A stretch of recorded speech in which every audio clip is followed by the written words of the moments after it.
Hey guys, AJAX 22 here, just making a quick viewer request video.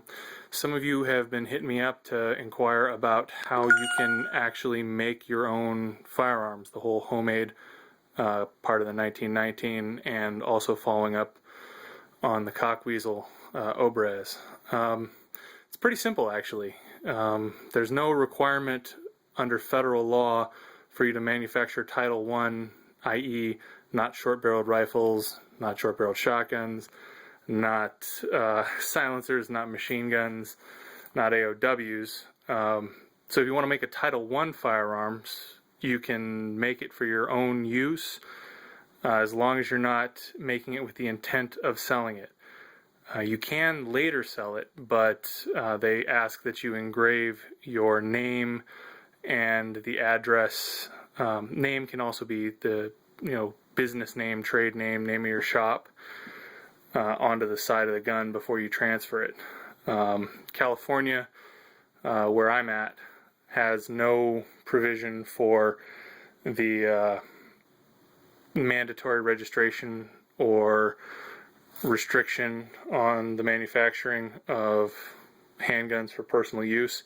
They just ask that you use a conventional design to avoid any confusion with the zip gun laws. The zip guns are interestingly worded. So if you use a basic platform, you probably won't get hassled. They also ask that you start out with a 6-inch barrel on the gun in a single shot configuration.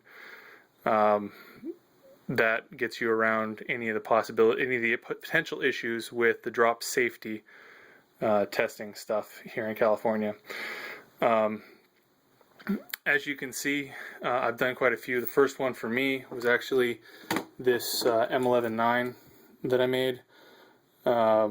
This was back, I think, in 2006, I want to say. Yeah, this was the first homemade handgun publicly unveiled in California. So if you guys are building your own in California, you're welcome. That's back when we thought we had to stamp them, not for transfer. This was one of the early Cobra kits with the side plates in the center section. You can still get these from, I think FTF Industries sells the weld kits, and then you just weld them together, grind it up, and you have a gun. Funny thing about these, you don't actually have to weld them together. You can hold these things together with masking tape even. It's a closed bolt, semi-auto, really kind of crude and really not all that much fun, honestly. It's fun because of what it is, not because of what you can do with it. The mags in particular, I really wish I'd used a Sten mag well. I may change that out one of these days. I had these pre-ban Zytel mags that I couldn't do anything with, so I went with the conventional magazine for this gun, and it kind of sucks. The easiest one to do is probably the AK pistol, or I guess I do mostly pistols because of the way California law works. It's a lot more of a pain in the ass to get a pistol than a rifle. So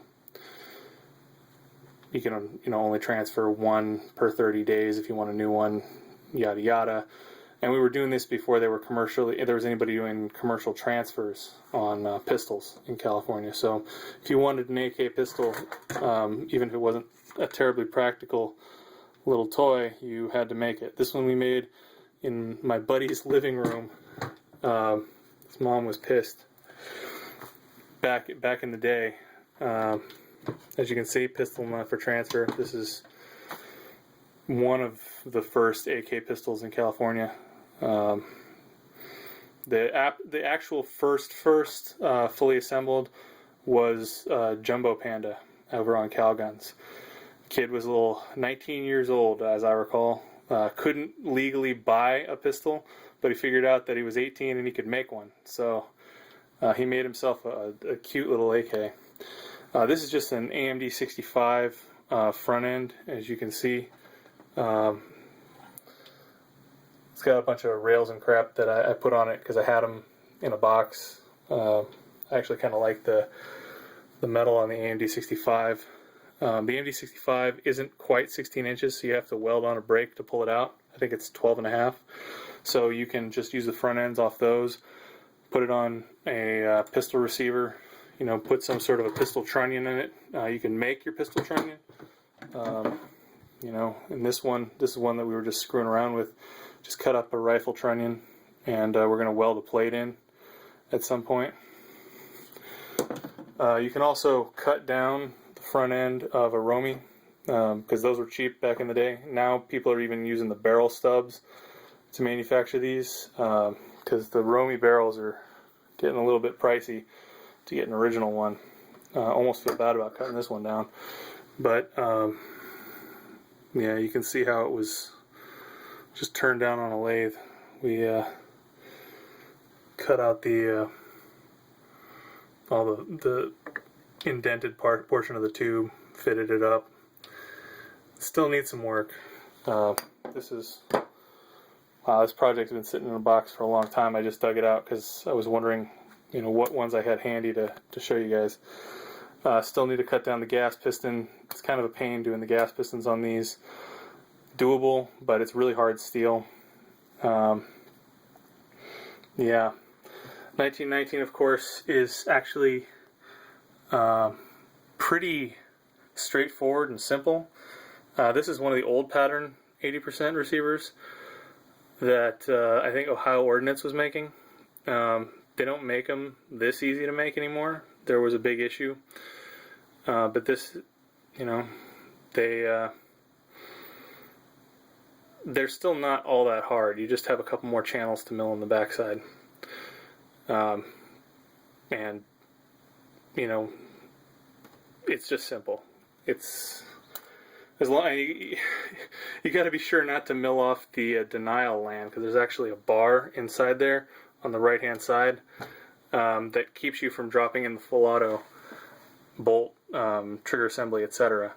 If it didn't have that bar, the original trigger group would go in and you'd have a machine gun. So ATF has ruled that you have to have that denial bar, or at least the denial bar is an approved design. One of the more complicated, or it was back when we did it, design is the AR-15 lower. They now have 80% that are really simple to do. So instead of having to do, you know, drill the back end of this and tap it and, you know, do all the little holes and, you know, usually screw up a couple of things, they have ones that are real simple. You just mill the firing pocket and drill the holes. And that's it. Handled, done. You know, you've got a nice, clean, functional AR-15 lower receiver. This little design is actually called Snorky. Made it out of a bunch of parts that we had just lying around. Wanted to use the tip of an old Colt heavy barrel that my buddy Randall, AR-15 barrels, had from a cut down job that he'd done, and we, you know, chambered it, put a extension on it, and used it. So this is a bolt action AR-15 pistol. There's no gas system. You could run it with a 22 drop-in kit, but then you'd have to use a mag release on it, or a bullet button, sorry, of some kind. The early designs, you can usually tell an early adopter because they'll do that when you open them up.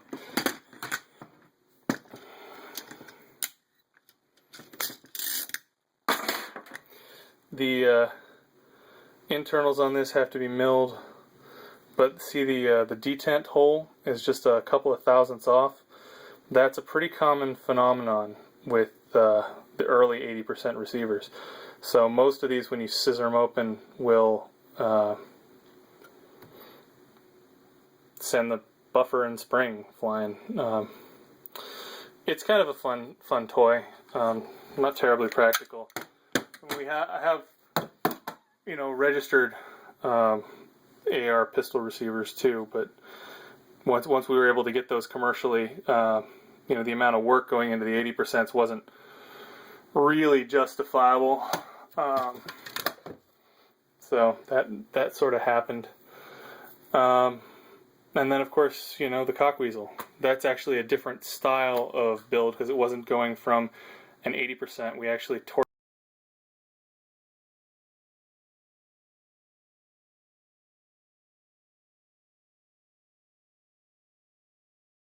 our own handgun.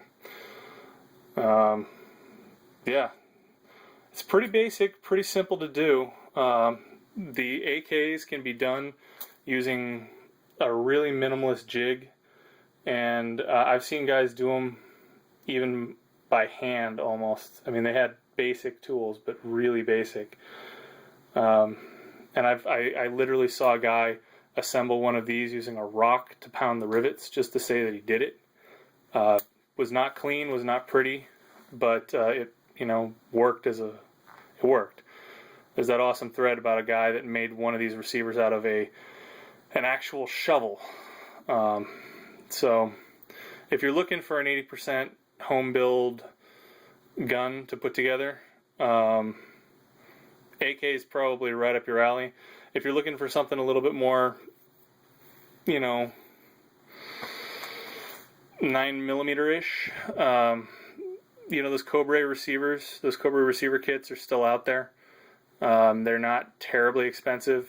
They're more than doing a receiver on an AK, but the AK parts kits have gone up in price, so turning out one of these things is not prohibitive. AR pistols have become really affordable. The receivers you can get for sub, I want to say 150, 180 retail for the 80%.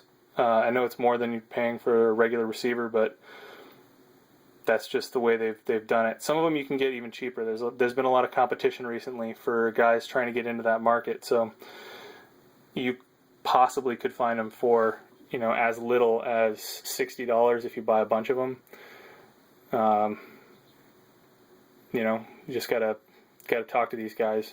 If you only want one, everything costs more.